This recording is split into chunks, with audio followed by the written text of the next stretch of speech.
Good evening. My favorite quote is, "Here's to strong women. May we know them, may we be them, and may we raise them."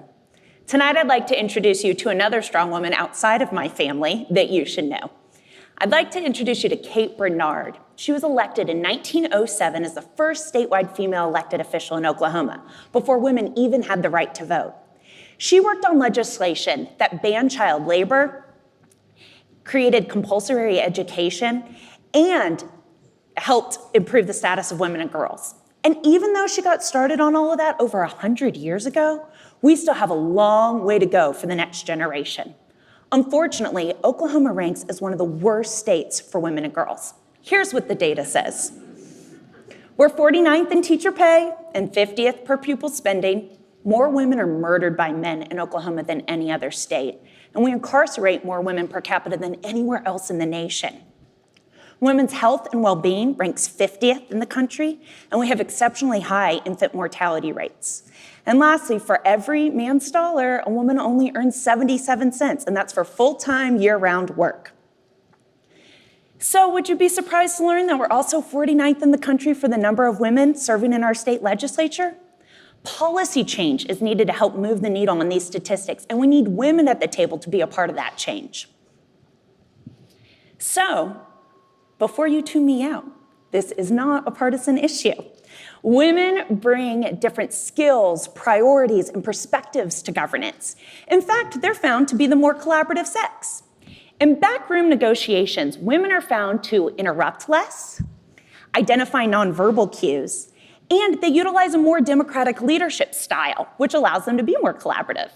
So that leads to them actually sponsoring and co-sponsoring more legislation than their male colleagues. And so that legislation actually often addresses these issues that we're talking about tonight. Like Kate Bernard, women are working on issues related to health, education, domestic violence, civil rights, the list goes on and on. So that all sounds good. Why aren't the women running? The problem is women don't self-identify as candidates. Self-doubt overshadows their ambitions to run for office. Meanwhile, college-age men who have the same exact ambitions and doubts still throw their hat in the ring 50% more often than women. Fun fact, throw your hat in the ring was first used by Teddy Roosevelt when talking about running for office. So here are some of the other challenges. Women aren't being asked to run by community and political leaders and other influencers. And this is critical since women aren't raising their hand on their own. They need to be told that we need you to run for office and why. And like many other careers, there's the challenge of that women are still primarily responsible for household and childcare duties. Unfortunately, there aren't very many examples in Oklahoma of women balancing a young family, a professional career, and a full-time job in public service. In fact, this picture's from Australia. So, one more challenge, and the largest one that women have once they run for office, is securing party support and raising funds. The data shows us that almost always a man will outraise his female challenger. And so this is another area where we have a lot of work to do. So enough doom and gloom. How can you help elect more women and improve the status of women and girls? Well, first, you can start by encouraging a young girl you know to get involved in the political process or leadership activities. Encourage her to be a Girl Scout or run for student council office. You could also tell her simply that she could be president one day or encourage her to be a page at the state legislature. These will get girls aspiring to careers in politics and being willing to raise their hand earlier in their lives to run for office.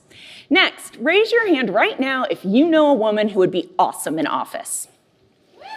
All right, keep it raised if you've told her lately. This is what we gotta balance out. So I hope you'll encourage a woman you know and that you thought of to run for office. And once she says yes, support her candidacy. She's gonna need you to volunteer, knock doors, donate, host a fundraiser so she can get to know your network and outraise that male challenger. And then on the most important day of all, I hope you vote. A lot of female candidates get their start in smaller elections like city council races or school boards, and those don't always coincide with the national presidential election. So vote often and regularly. And lastly, tonight, if you are a female in the audience thinking about running for office, I hope you'll hear that we need you and that your place is both in the House and in the Senate. Thank you.